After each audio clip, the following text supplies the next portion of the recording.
Kami bagikan beserta faidah nasihat dari asatid kita.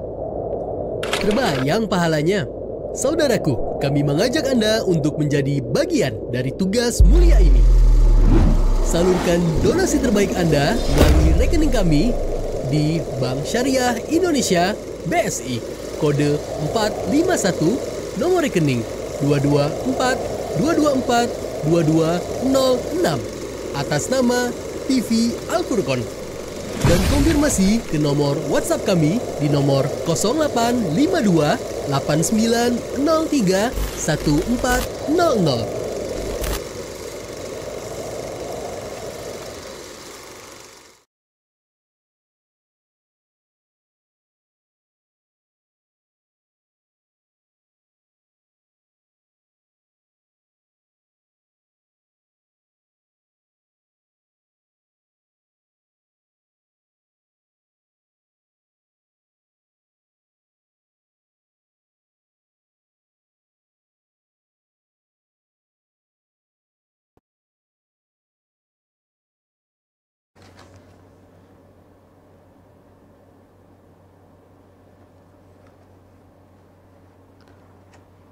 Bismillahirrahmanirrahim.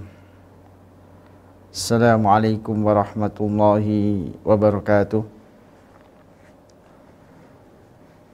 Innal hamdalillah nahmaduhu wa nasta'inuhu wa nastaghfiruh wa na'udzu billahi min syururi anfusina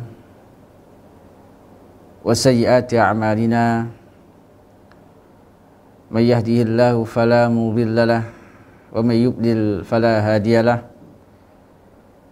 Asyhadu an la ilaha illallah wahdahu la syarikalah wa asyhadu anna Muhammadan abduhu wa rasuluh. Allahumma salli wa sallim wa barik ala nabiyyina Muhammad wa ala alihi wa ashabihi wa man sara ala nahjihi wa qatafa atharahu ila yaumiddin. Amma ba'd, fa inna asdaqal hadits kitabullah wa khairul hadi hadi Muhammadin sallallahu alaihi wasallam wa syarrul umuri muhdatsatuha fa inna kulla muhdatsatin bid'ah wa kulla bid'atin dhalalah wa kulla dhalalatin finnar. Allahumma anfa'na bima 'allamtana wa 'allimna ma yanfa'una wa zidna 'ilman. Allahumma inna nas'aluka ilman nafi'an wa rizqan tayyiban wa amalan mutaqabbala.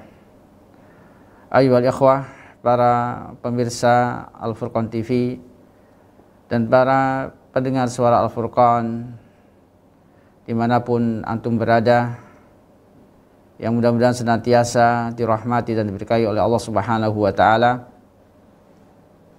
Marilah kita bersyukur pada Allah Subhanahu wa ta'ala atas segala limpahan nikmat dan karunia-Nya kepada kita semua, sehingga dengan nikmat-nikmat tersebut Allah Subhanahu wa ta'ala kembali mempertemukan kita melalui Al-Furqan TV atau melalui suara Al-Furqan dalam rangka melanjutkan kajian kita dari kitab Fathul Qawiyil Matin fi Syarhil Arba'in wa Tatimmatul Khamsin, yang ditulis oleh Syekh Abdul Muhsin Al-Abbad hafidhahullah ta'ala, yang merupakan syarah dari kitab Arba'in karya Al-Imam An-Nawawi rahimahullah ta'ala. Dan ini adalah pertemuan kedua. Sebelumnya kita telah membaca penjelasan Syekh hafidhahullah ta'ala terkait hadis yang pertama, hadis tentang niat. Adapun pada kesempatan yang berbahagia ini kita akan membaca penjelasan beliau terkait hadis yang kedua yang masyhur dengan sebutan hadis Jibril, atau yang biasa disebut dengan hadis Jibril. Kata beliau hafidhahullah ta'ala, al-haditsus tsani, hadis kedua, an Umar radhiyallahu ta'ala anhu aidan annahu qala, dari Umar, mudah-mudahan Allah Subhanahu wa taala meridainya juga. Beliau berkata, "Bainama nahnu julusun inda Rasulillah SAW." Tatkala kami duduk-duduk bersama Rasulullah SAW, data yaumin, di suatu hari, ittala'a alaina rajulun syadidu bayadi siyab. Tiba-tiba datang kepada kami seseorang yang memakai pakaian yang sangat putih. Memakai pakaian yang sangat putih. Syadidu sawadus sya'ar. Yang rambutnya hitam. La yura alaihi atharus safari. Tidak terlihat darinya bekas-bekas safar. Tidak terlihat darinya bekas safar. Artinya dia adalah orang yang mukim di Madinah. Karena enggak terlihat bekas safar dari tubuhnya. Wala ya'rifuhu minna ahad, dan tidak ada seorang pun yang mengetahui tentangnya. Artinya dia tidak dikenal orang. Tidak dikenal orang. Hatta jalasa ilan Nabi SAW, sampai dia duduk di dekat Nabi SAW. Fa asnada rukbatayhi ila rukbatayhi. Dia sandarkan lututnya ke lutut Nabi SAW. Wa wada'a kaffayhi ala fakhidayhi. Beliau letakkan tangannya di atas kedua paha Rasulullah SAW. Artinya sangat dekat duduk beliau. Tiba-tiba datang kemudian duduk di hadapan Rasulullah SAW dan sangat dekat. Wa qala ya Muhammad. Kemudian orang tersebut berkata, wahai Muhammad, akhbirni anil Islam. Kabarkanlah kepadaku tentang Islam. Faqala Rasulullah SAW, maka Rasulullah SAW menjawab, al-Islamu antasyhada alla ilaha illallah. Islam itu engkau bersyahadat bahwasanya tidak ada ilah yang berhak diibadahi dengan benar kecuali Allah. Wa anna Muhammadan Rasulullah, dan bahwasanya Muhammad itu adalah utusan Allah. Wa tuqimas shalah, dan engkau mendirikan salat. Wa tu'tiyaz zakah, engkau membayar zakat. Wa tasuma Ramadan, dan engkau berpuasa di bulan Ramadan. Wa tahujjal bait in istata'ta ilaihi sabila, dan engkau berangkat haji menuju Baitullah jika engkau mampu menuju ke sana. Qala sadaqta. Kemudian orang ini menjawab, mengomentari jawaban Rasulullah SAW. Benar. Apa yang engkau ucapkan itu benar. Apa yang engkau katakan itu benar. Fa'ajibna lahu. Maka kami, yaitu para sahabat, merasa heran. Yas'aluhu wa yusaddiquhu. Dia bertanya, kemudian dia benarkan pertanyaannya dijawab oleh Rasulullah SAW. Jadi para sahabat merasa heran dengan orang ini. Qala, kemudian orang ini melanjutkan pertanyaannya kepada Nabi SAW. Fa akhbirni anil iman. Kabarkanlah kepadaku tentang iman. Qala, Nabi SAW menjawab, antu'mina billahi. Engkau beriman kepada Allah. Wa malaikatihi, kepada malaikat-malaikatnya. Wa kutubihi, kitab-kitabnya, wa rusulihi, rasul-rasulnya, wal yaumil akhir, dan hari akhir. Wa tu'mina bil qadari khairi wa syarri. Dan engkau beriman terhadap takdir, yaitu takdir Allah yang baik dan yang buruk. Qala, kemudian dia mengatakan kepada Nabi SAW, sadaqta, engkau benar. Fa akhbirni anil ihsan. Kemudian orang ini bertanya lagi kepada Rasulullah SAW, kabarkan kepadaku tentang ihsan. Qala, Rasulullah menjawab, anta budallah ka'annaka tarah. Engkau beribadah kepada Allah Subhanahu wa taala seakan-akan engkau melihatnya. Fa illam takun tarau fa innahu yarak. Jika engkau tidak melihatnya, maka sungguh Allah melihatmu. Qala fa akhbirni anis saah. Kemudian orang tersebut bertanya lagi, kabarkanlah kepadaku tentang hari kiamat. Maka Rasulullah SAW menjawab, qala mal mas'ulu anha bi'alam minas sa'il. Yang ditanya tidak lebih mengetahui daripada yang bertanya. Artinya Rasulullah nggak tahu kapan terjadinya hari kiamat. Qala, kemudian orang tersebut bertanya lagi, fa akhbirni an amaratiha. kabarkanlah kepadaku tentang tanda-tandanya, yaitu tanda-tanda hari kiamat. Qala, Nabi SAW menjawab, antalidal amatu rabbataha. Jadi tanda-tanda hari kiamat, kata Nabi SAW, seorang budak wanita melahirkan tuannya. Wa antarul khufatal uratal ala tari'a asyai yatatawaluna fil bunyan. Dan di antara tanda-tandanya engkau akan melihat orang yang tidak beralas kaki, yang bertelanjang, al-alah, al-khufat, al-urat, al-alat, ri'a'asya, yang mana mereka adalah orang yang miskin, yang fakir, penggembala hewan ternak. Ya tatawaluna fil bunyan, mereka berlomba-lomba membangun bangunan. Summan tolak, kemudian orang tersebut pergi. Wala bisa malian, kemudian Rasulullah SAW diam sejenak. Summa qala, kemudian beliau berkata, ya Umar, wahai Umar, atadri manisail, tahukah engkau siapa yang bertanya tadi? Qultu, maka aku menjawab, yaitu Umar, Allah wa rasuluhu alam, Allah dan Rasulnya lebih mengetahui.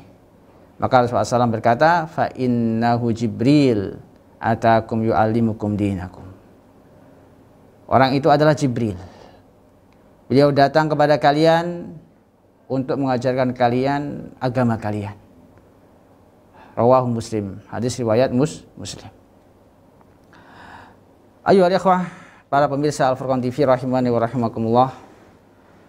Hadis ini disebut oleh para ulama selain sebagai hadis Jibril, biasa disebut dengan hadis Jibril, disebut juga dengan Ummus Sunnah, induknya sunnah. Sebagaimana Al-Fatihah disebut sebagai Ummul Kitab, induknya Alkitab yaitu Al-Quran. Demikian juga hadis, di antara hadis Rasulullah SAW ada yang disebut sebagai Ummus Sunnah, induknya sunnah, yaitu hadis Jibril. Kenapa disebut sebagai Ummus Sunnah? Karena hadis ini menerangkan kepada kita tentang pokok-pokok agama Islam, tentang tingkatan-tingkatan agama Islam. Tadi kita baca hadis ini menjelaskan tentang hakikat Islam, iman dan ihsan. Menjelaskan pula tentang tanda-tanda hari kiamat, yang menunjukkan bahwasanya Islam secara global dijelaskan dalam hadis ini, disebutkan dalam hadis ini. Taib kita baca penjelasan Syekh Abdul Muhsin hafidhahullah ta'ala terkait hadis ini. Beliau membawakan kurang lebih 12 poin. Poin yang pertama yaitu tentang takhrij dari hadis ini. Kata beliau hafidhahullah ta'ala, hadis Jibril hada an Umar radhiyallahu ta'ala anhu. Hadis ini adalah hadis dari sahabat Umar. Hadis Jibril ini adalah hadis dari sahabat Ibnu Umar. Infarada bi ikhraji Muslim an Bukhari. Imam Muslim mengeluarkan hadis ini dari gurunya yaitu Imam Bukhari. Wattafaqa ala ikhraji min hadis Abi Hurairah. Dan keduanya yaitu Bukhari dan Muslim sama-sama mengeluarkan hadis ini dari jalur Abi Hurairah, dari hadis Abi Hurairah. Jadi Imam Muslim meriwayatkan hadis ini dengan sanadnya sampai ke Umar dan juga sampai ke Abu Hurairah. Wal Imam An-Nawawi, sedangkan Imam Nawawi rahimahullah ta'ala bada'a hadis al-arba'in bi hadis Umar, yaitu hadis innamal a'malu binniyat. Beliau mengawali hadis arba'innya dengan hadis Umar, sama dengan hadis ini, sama-sama hadis Umar.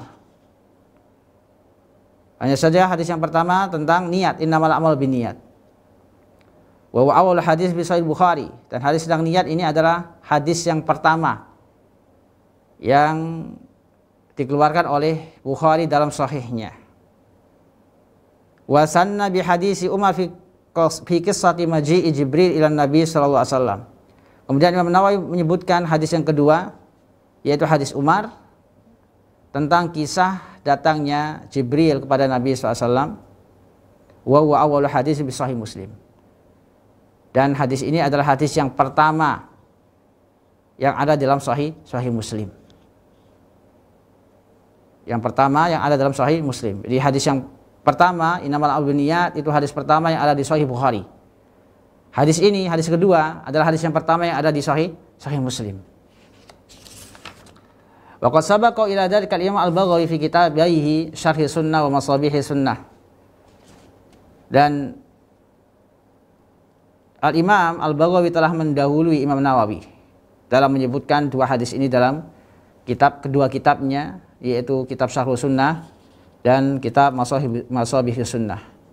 Faqad iftatahahuma bihadainil hadisain. Beliau juga memulai kedua kitabnya dengan menyebutkan dua hadis ini. Ini menunjukkan bahwasanya kedua hadis ini merupakan hadis yang sangat penting. Hadis yang sangat penting yang harus dipelajari oleh setiap muslim dan bahkan dihafalkan, dipahami dan diamalkan. Waqad afratu hadzal hadis bi syarhin mustaqillin awsa'a min syarhihi huna. Awsa'a min syarhihi huna. Dan kata Syekh Al-Abbad hafizallahu taala, dan aku telah menulis secara khusus syarah hadis Jibril yang tentunya lebih luas penjelasannya, penjabarannya daripada syarah yang ana bawakan, kata beliau, dari hadis ini.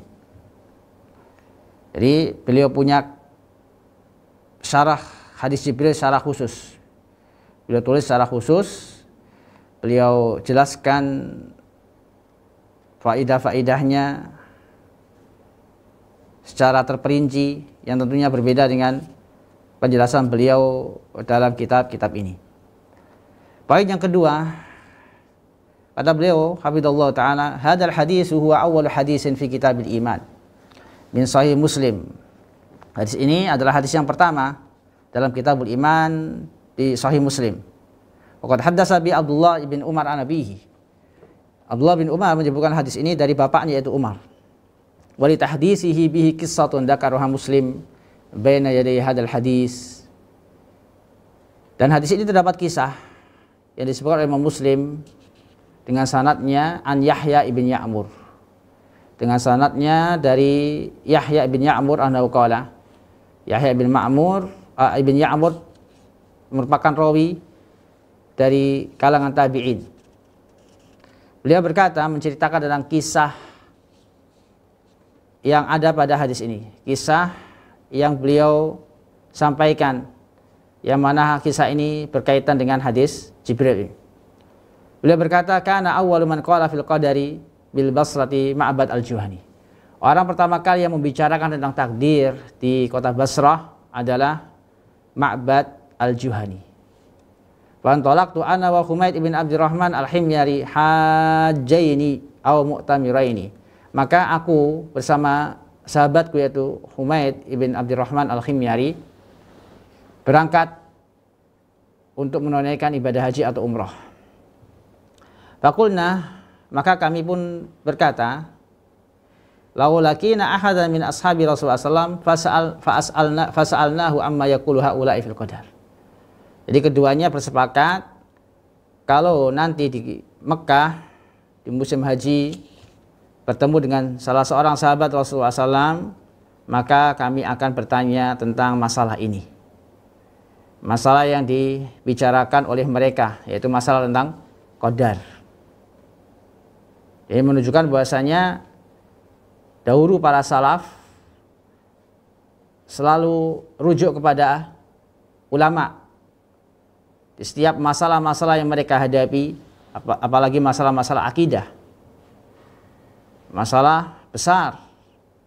Mereka tidak langsung memutuskan sendiri atau berijtihad sendiri, tidak langsung menghukumi sendiri, tapi mereka rujuk kepada para ulama.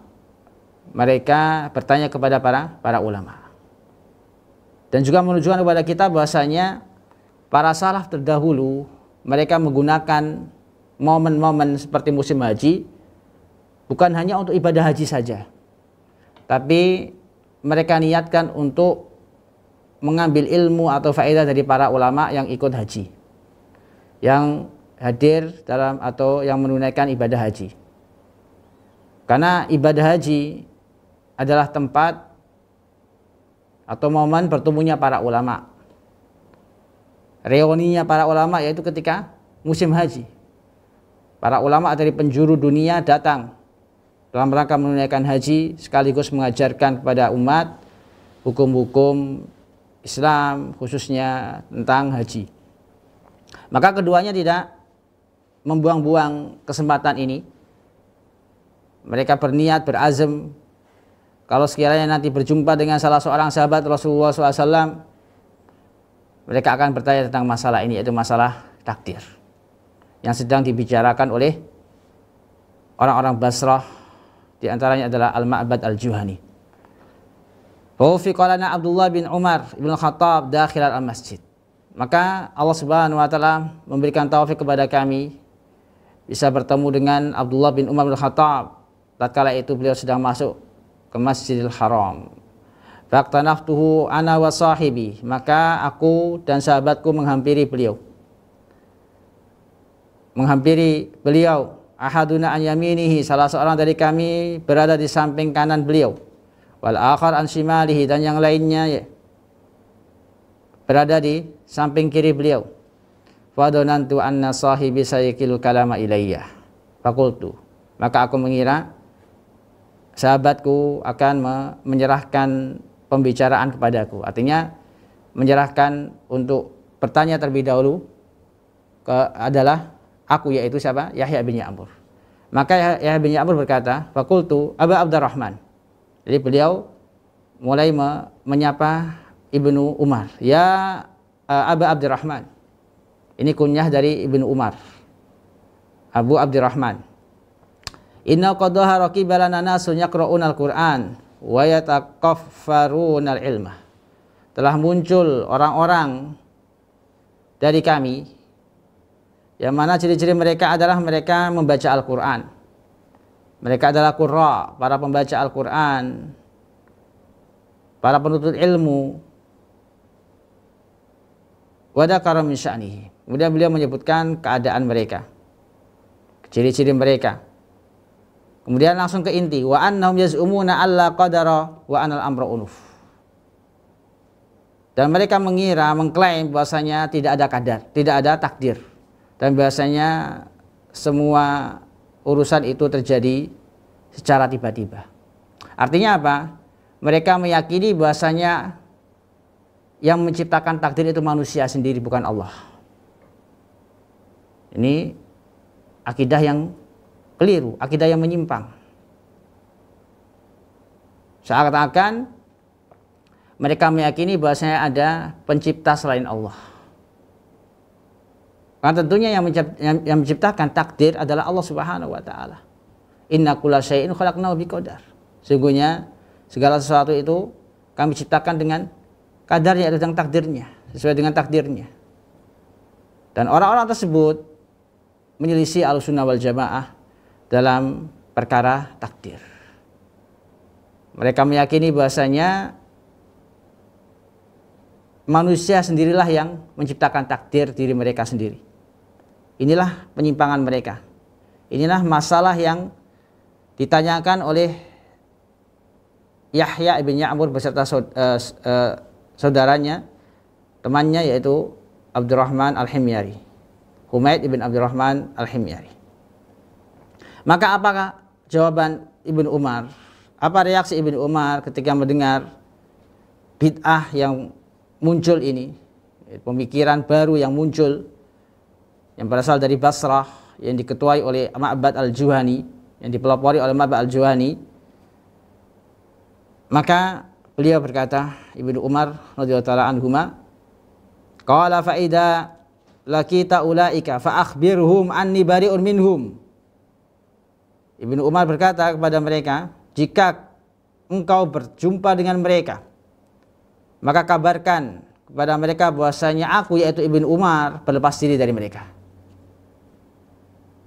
Wa annahum bura'a minni, dan bahwasanya mereka berlepas diri dariku.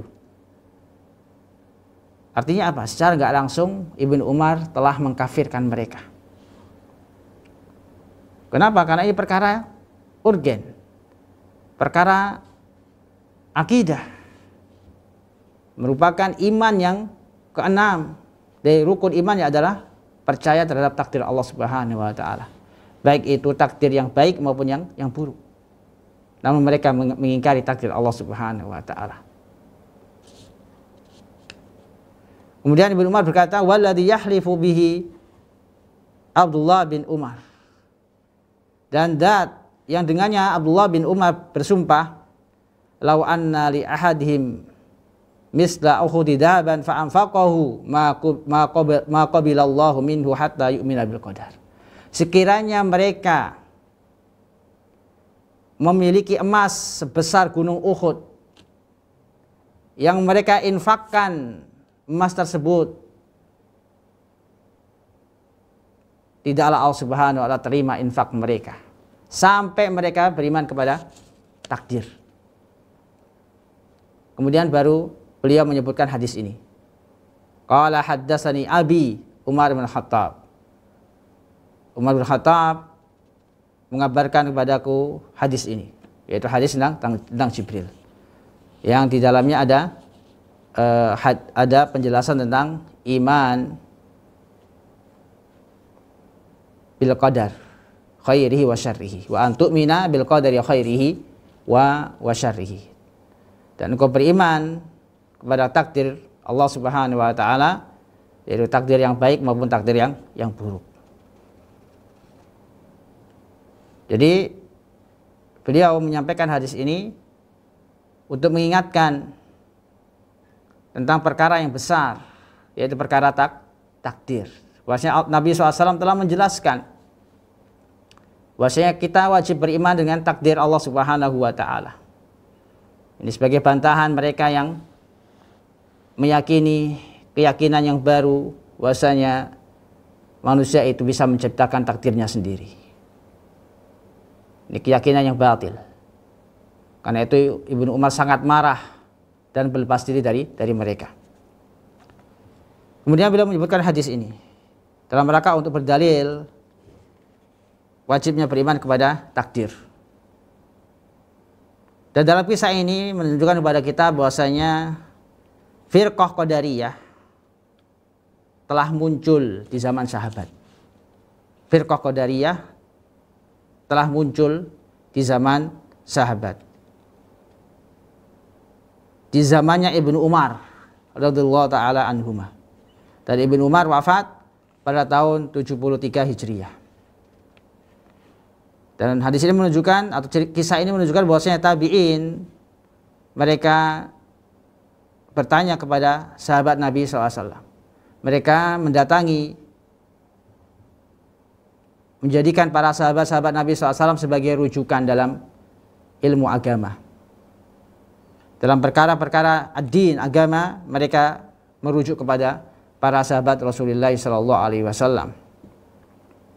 Wa hadha wal wajib, dan ini adalah perkara yang wajib, yaitu kita merujuk perkara agama kita kepada para sahabat, kepada pemahaman para sahabat, karena merekalah yang memahami agama Allah Subhanahu wa taala. Merekalah yang mendampingi Rasulullah SAW. Mereka menyaksikan bagaimana wahyu turun, bagaimana sunnah-sunnah Nabi SAW. Tentunya mereka lebih paham dalam perkara agama kita daripada orang-orang yang hidup setelah mereka. Makanya kita wajib mengambil pemahaman agama Islam kita dari para sahabat, atau dikenal dengan manhaj salaf. Wa huwa ar-ruju' ila ahli ilmi fi kulli waqtin. Jadi di antara kebiasaan para tabi'in, mereka rujuk kepada para ulama.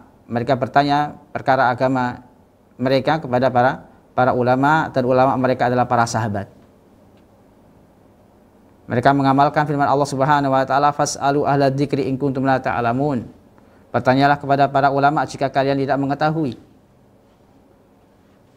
Dan dari kisah ini juga kata beliau, wa an bid'atul qadariyah min akbakhil bid'ah. Dan bahwasanya bid'ah qadariyah, pemikiran qadariyah, bahwasanya takdir itu bisa diciptakan oleh manusia, bukan berasal dari Allah Subhanahu wa taala, ini adalah bid'ah yang paling buruk, seburuk-buruk bid'ah. Wa dzalika li syiddati qawli Ibnu Umar fiha. Karena begitu kerasnya tanggapan Ibnu Umar, begitu marahnya Ibnu Umar ketika mendengar bid'ah ini. Ketika mendengar pemikiran yang menyimpang ini. Dan kisah ini menunjukkan kepada kita, kata beliau, wa anal muftiya indama yadhkurul hukma yadhkuru ma'ahu dalilahu. Bahasa seorang mufti tatkala menyebutkan sebuah hukum, hendaknya dia sebutkan pula dalilnya. Hendaknya dia sebutkan juga dalilnya. Sebagaimana yang dilakukan oleh Ibnu Umar ketika secara tidak langsung beliau mengatakan bahasanya orang, secara tidak langsung beliau menyampaikan kepada kita bahasanya orang yang meyakini tidak ada takdir atau manusia itu bisa menciptakan takdirnya sendiri, maka sungguh dia telah menyimpang. Sungguh dia telah menyimpang dari agama Islam. Kemudian beliau sebutkan hadis tentang Jibril ini. Yang di dalamnya ada perintah agar kita beriman kepada takdir Allah Subhanahu wa taala. Yang ketiga, poin yang ketiga dari hadis ini, fi hadis Jibril dalil ala anna al-malaikata ta'ati ilal bashari ala syaklil bashar. Dalam hadis Jibril ini terdapat dalil bahwasanya malaikat datang kepada manusia dengan bentuk manusia, dengan bentuk atau rupa manusia. Bagaimana Jibril ketika mendatangi Rasulullah SAW dan dilihat oleh para sahabat, dia datang menemui Rasulullah SAW bukan dengan wujud aslinya, tapi dengan wujud manusia. Wa mislu dzalika ma jaa fil Qur'an min maji' Jibril ila Maryam. Dan bukan hanya sekali saja Jibril menampakkan dirinya dengan wujud manusia. Dalam Al-Quran disebutkan bagaimana Jibril datang ke Maryam dengan bentuk manusia, dengan wujud manusia. Wa maji'il malaika ila Ibrahim wa Lut fi surati bashar. Demikian juga malaikat mendatangi Nabi Ibrahim dan juga Nabi Lut dengan wujud manusia. Wa hum yatahawwaluna bi qudratillahi azza wa jalla anil hay'ati allati khuliqu 'alaiha ila hay'atil bashar. Di mereka berubah bentuk dari bentuk aslinya ke bentuk atau wujud manusia, tentunya dengan kekuasaan Allah, dengan izin Allah, dengan kekuasaan Allah Subhanahu wa taala. Waqad qala Allah azza wa jalla fi khalqil malaikah. Dan Allah Subhanahu wa taala berfirman tentang penciptaan malaikat, alhamdulillahi fatiris samawati wal ardi ja'ilil malaikati rusulan uli ajnihatin masna wa sulas wa ruba' yazidu fil khalqi ma yasha. Segala puji bagi Allah Subhanahu wa taala yang menciptakan langit dan bumi, yang menciptakan malaikat, yang menjadikan malaikat sebagai utusan-utusan yang memiliki sayap-sayap, 2 sayap, 3 sayap, dan 4 sayap. Allah Subhanahu wa taala menambahkan dalam penciptaannya sesuai dengan apa yang Allah kehendaki. Dan disebutkan dalam Sahih Muslim dan juga Sahih Bukhari bahwasanya Nabi SAW pernah melihat Jibril dengan bentuk aslinya, yaitu memiliki situmi'ah junah, situmi'ah janahin, dengan bentuk aslinya yang memiliki 600 sayap. Ini diantara ciri fisik malaikat yang disebutkan dalam surat Fatir. Ada yang punya 2 sayap, 3 sayap, 4 sayap. Ada pula yang memiliki 600 sayap, yaitu Jibril. Ini menunjukkan kekuasaan Allah Subhanahu wa taala, menunjukkan kebesaran Allah Subhanahu wa taala. Poin yang keempat dari hadis ini, kata beliau hafizallahu taala, fi maji'i Jibril ila Rasulillah SAW wa julusihi baina yadayhi bayanu syai'in min adabi talabatil ilmi indal muallim. Pada kisah kedatangan Jibril kepada Rasulullah SAW dan bagaimana duduknya di hadapan Nabi SAW, terdapat penjelasan terkait adab seorang penuntut ilmu. adab seorang penuntut ilmu kepada gurunya. Apa adab tersebut? Wa anna sa'ila la yaktasir su'alahu ala umurin yajhalu hukmah. Bahasanya orang yang bertanya itu tidaklah dia bertanya dengan tujuan untuk bertanya tentang sesuatu yang belum dia ketahui hukumnya. Bal yanbaghi law ayas'ala ghairahu wa huwa alimun bil hukmi liyasma' al hadiruna al jawabah. Tapi wajib bagi seorang penuntut ilmu terkadang dia boleh juga bertanya tentang perkara-perkara atau hukum-hukum yang sudah dia ketahui dengan tujuan agar orang lain mengetahui, yaitu tentunya dari jawaban muallim, dari jawaban seorang alim. Nah, dalam hadis ini Jibril bertanya tentang iman, tentang Islam, tentang ihsan, padahal sudah tahu jawabannya. Namun tujuan beliau agar Rasulullah SAW menjawab di hadapan para sahabat agar semuanya tahu. Jadi seorang penuntut ilmu boleh baginya untuk bertanya meskipun sudah tahu jawabannya, dengan niat agar teman-temannya atau saudaranya yang belum tahu jawabannya akhirnya tahu dari jawaban seorang alim yang dia tanya. Sebelum ini ada juga faedah yang penting terkait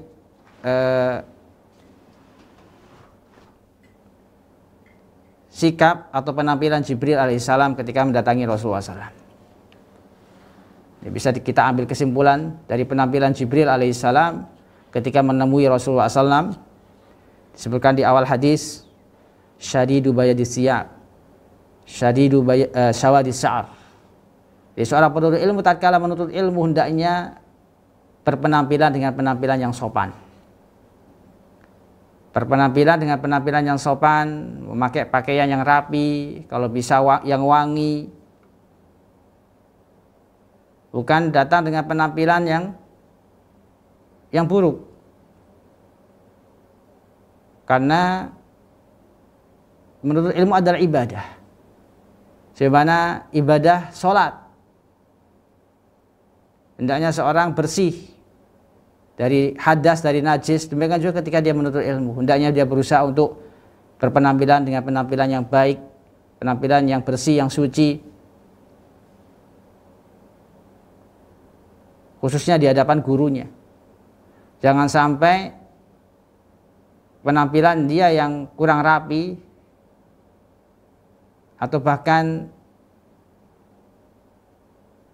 tidak memakai minyak wangi sehingga bau keringatnya tercium oleh gurunya atau teman-temannya sehingga mengganggu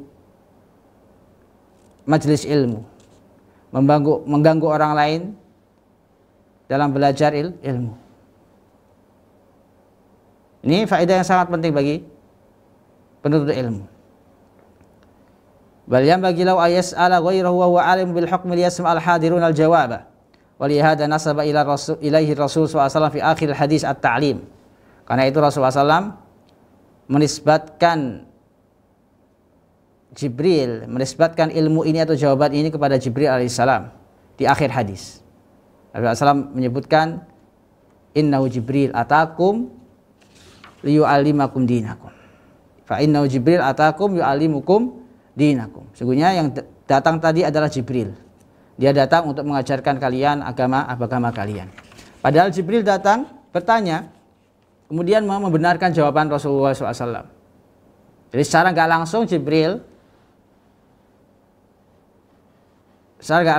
mengajarkan tentang iman, tentang Islam, tentang ihsan kepada para sahabat.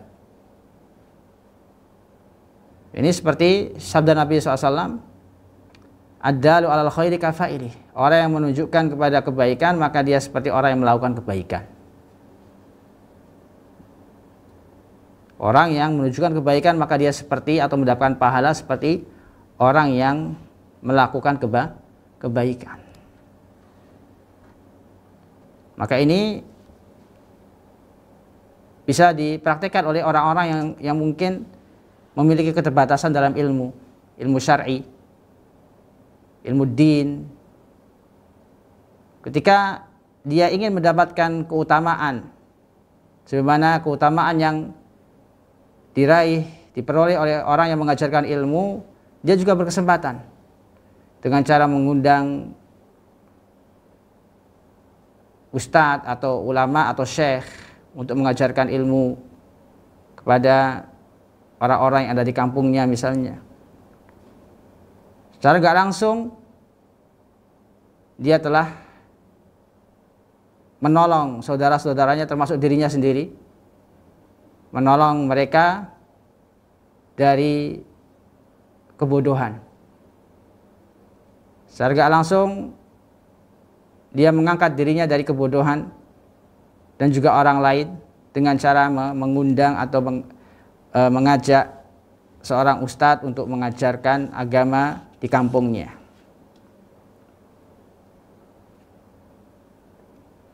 Maka kata Syekh Al-Abbad hafizallahu ta'ala, wa ta'lim hasil minan Nabi SAW li'annahu al-mubashir lahu.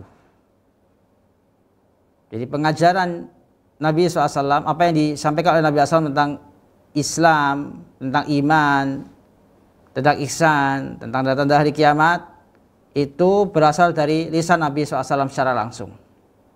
Wa mudhafu ila Jibril, namun disandarkan kepada Jibril di qaulil mutasabbib fihi, karena beliaulah yang menjadikan sebab. Sebab Rasulullah SAW menjelaskan tentang hakikat Islam, iman dan ihsan, dan juga tentang tanda-tanda hari kiamat.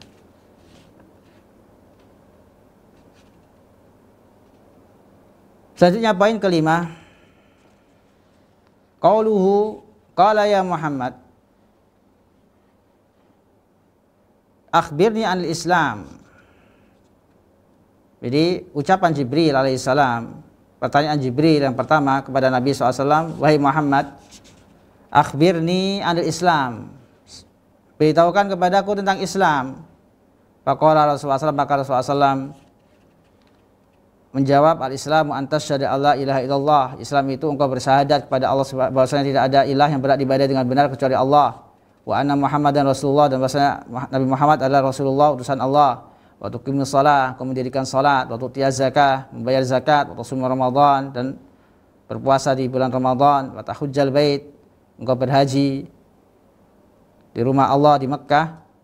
Ini istata'a ilaihi sabila, jika engkau mampu menuju ke sana.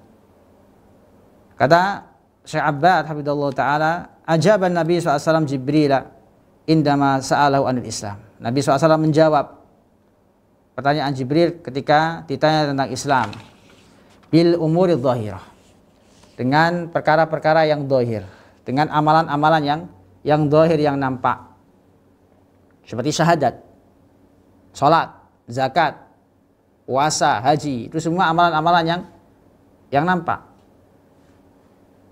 Beliau menafsirkan, menjawab, hakikat Islam adalah seorang mengerjakan amalan-amalan yang dhahir, amalan-amalan yang dhahir, yang nampak. Wa inda mas'ala wanil iman, dan tatkala beliau ditanya tentang iman, ajaba bil umuril batinah, beliau jawab dengan perkara-perkara yang batin, yang tersembunyi, yang tidak nampak. Untuk minabillah, beriman kepada Allah, kepada malaikatnya, kitab-kitabnya, rasul-rasulnya, hari kiamat, takdir. Ini perkara-perkara yang enggak nampak, perkara-perkara yang tidak nampak. Walafdul Islam wal iman minal alfat allati idza jumi'a bainahuma fi dzikri furriqa bainahuma fil ma'na. Dan lafaz Islam dan iman, keduanya merupakan lafaz yang apabila terkumpul, yang apabila digabungkan antara keduanya disebutkan, maka maknanya berbeda. Di mana dalam hadis ini terkumpul iman dan Islam. Maka Rasulullah SAW menafsirkan Islam dengan perkara-perkara yang zahir. Beliau menafsirkan iman dengan perkara-perkara yang batin, yang tidak nampak.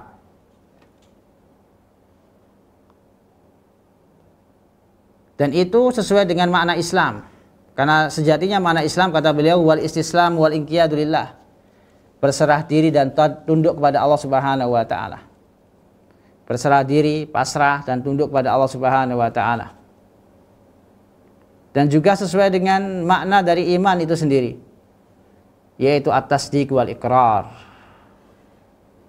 Karena berkaitan dengan perkara-perkara yang batin, yaitu membenarkan dan mengikrarkan. Wa idza ufrida ahaduhuma 'anil akhar syamulal ma'nayaini jami'an. Namun jika disebutkan secara terpisah,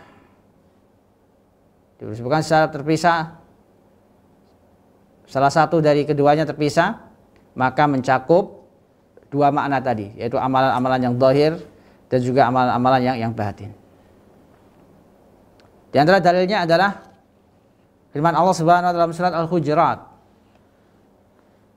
dalam surat Al-Imran. Allah berfirman, "Wa may yabtaghi ghairal islami dinan fala yuqbala minhu wa fil akhirati minal khasirin." Barang siapa yang mencari agama selain Islam, maka tidak akan diterima oleh Allah Subhanahu wa taala, dan kelak di akhirat dia termasuk orang-orang yang merugi. Makna Islam di sini adalah mencakup semua perkara-perkara yang zahir, amalan-amalan yang zahir maupun amalan-amalan yang batin. Karena disebutkan terpisah dengan iman. Demikian juga tatkala Allah SWT berfirman, "Wa may yakfur bil iman faqad habita amaluh wa fil akhirati minal khasirin." Barang siapa yang kufur terhadap iman, tidak mau beriman kepada Allah Subhanahu wa taala, maka sungguh telah dihapus amalannya. Dan dia kelak di hari akhirat termasuk orang-orang yang merugi. Jadi disebutkan di sini lafaz iman secara khusus sendiri, tidak barengan dengan lafaz Islam seperti hadis Jibril ini. Maka maknanya bergabung, maknanya sama, yaitu mencakup amalan-amalan zahir dan juga amalan-amalan batin. Intinya kalimat iman dan Islam apabila berkumpul, maka masing-masing memiliki makna yang berbeda. Namun jika disebutkan sendirian, maka maknanya sama, yaitu mencakup amalan-amalan zahir dan juga amalan-amalan batin. Sepertilah kalimat atau lafaz fakir dan miskin, lafaz bir, wa taqwa, dan yang lainnya.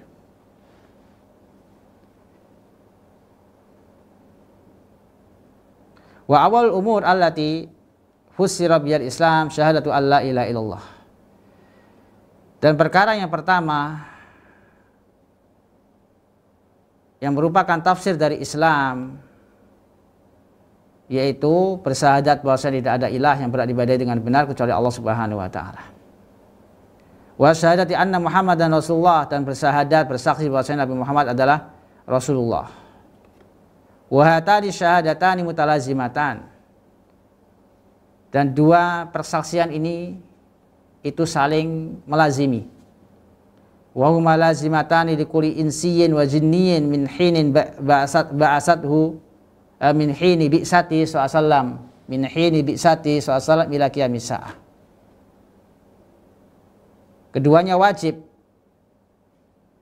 untuk diikrarkan oleh setiap insan, setiap manusia dan setiap jin sejak diutusnya Nabi Muhammad SAW. Wajib diikrarkan, diyakini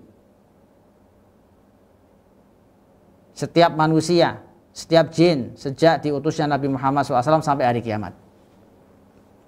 Karena itu orang yang ingin masuk Islam atau yang terlahir dalam keadaan di lingkungan yang bukan Islam, sehingga dia beragama selain Islam, kemudian dia mendapatkan hidayah, maka wajib baginya untuk mengucapkan dua kalimat syahadat ini sebelum diperintahkan sholat, zakat, dan yang lainnya. Karena ini rukun Islam yang pertama. Faman lam yu'min bihi sallallahu alaihi wasallam kana min ashabin nar. Maka barang siapa yang tidak beriman kepada Rasulullah SAW, maka dia akan termasuk menjadi penghuni neraka. Berdasarkan sabda Nabi SAW, walladzi nafsi Muhammad biyadihi, demi zat yang jiwa Muhammad berada di tangannya, yaitu demi Allah. Ini biasa Rasulullah SAW bersumpah dengan lafaz seperti ini. La yasma'u bi ahadun min hadhil ummah yahudiyyun wala nasraniyyun. Tidak ada seorang pun dari umat ini yang mendengar tentangku, baik itu orang Yahudi, tidak pula orang Nasrani. Summa yamutu, kemudian dia meninggal, walam yu'min billadzi ursiltu bihi, dan tidak mau beriman dengan apa yang aku diutus untuknya, illa kana min ashabin nar, kecuali dia akan menjadi penghuni api neraka. Artinya apa? Orang-orang Yahudi dan Nasrani atau yang selain mereka yang mendapati zaman Nabi Muhammad SAW, yang mendapati risalah Nabi SAW, yang sampai padanya dakwah Islam, kemudian mereka tidak mau beriman kepada risalah Nabi SAW, tidak mau beriman kepada Allah dan Rasulnya, meninggal dalam keadaan seperti itu, maka kelak dia akan menjadi penghuni api neraka. Na'udzubillahi min dzalik. Hadis ini riwayat Imam Muslim. Kemudian beliau menjelaskan di sini tentang makna la ilaha illallah. Wa syahadatu an la ilaha illallah maknaha la ma'budu haqqan illallah.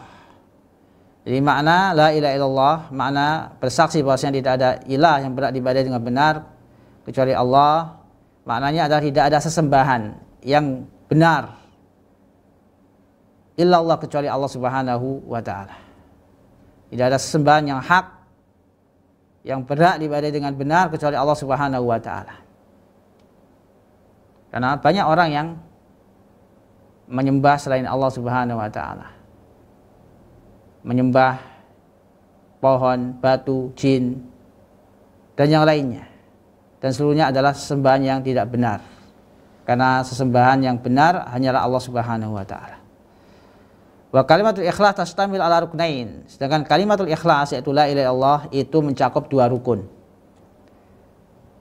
Nafyu amin fi awwaliha, yaitu menafikan secara umum di awal kalimatnya. Wa isbatun khasun, dan menetapkan secara khusus fi akhiriha, di akhir kalimatnya. Wa fi awwaliha nafyu ibadah, yaitu la ilaha illallah, asyhadu an la ilaha illallah. Ini nafi, menafikan secara umum semua sesembahan selain Allah Subhanahu wa taala, kita wajib menafikannya. Kemudian kita menetapkan hanya sesembahan yang berhak diibadahi dengan benar adalah Allah Subhanahu wa taala.